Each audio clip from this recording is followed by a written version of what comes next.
Jadi terhadap Bapak penanya dari Lampung tadi, memang kalau kita baca dalam sifat salat Nabi SAW yang dikarang oleh Syekh Muhammad Nasiruddin Al-Albani rahimahullah, ada beberapa riwayat ya, dari Nabi SAW.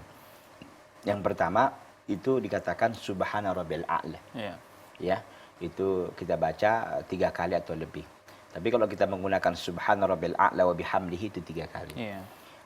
Kemudian juga ada bacaan mengatakan dalam riwayat juga itu kata Nabi SAW bisa dibaca itu adalah Subuhun Kudusun Rabbul Malaikati Warruh. Dan juga ada bacaan lain, yakni Allahumma laka sajjadtu wa bika amantu dan seterusnya.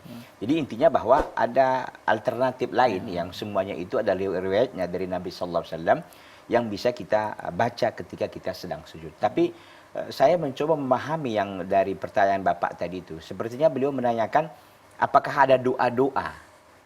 Itu. Jadi kalau zikir-zikir yang dibaca ketika sedang sujud atau bacaannya seperti yang kita sampaikan. Tapi kalau Bapak ingin berdoa dalam waktu sujud nggak ada masalah.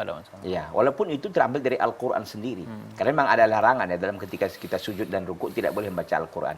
Tapi kalau doanya dari Al-Qur'an diambil nggak masalah, seperti Rabbana atina fid dunya hasanah wa fil akhirati hasanah wa qina adzabannar, atau Rabbana la tuzigh qulubana ba'da idh hadaitana Rabbana wa hab lana min ladunka rahmah dan sebagainya. Jadi itu doa-doa yang bisa dibaca ketika kita sedang sujud.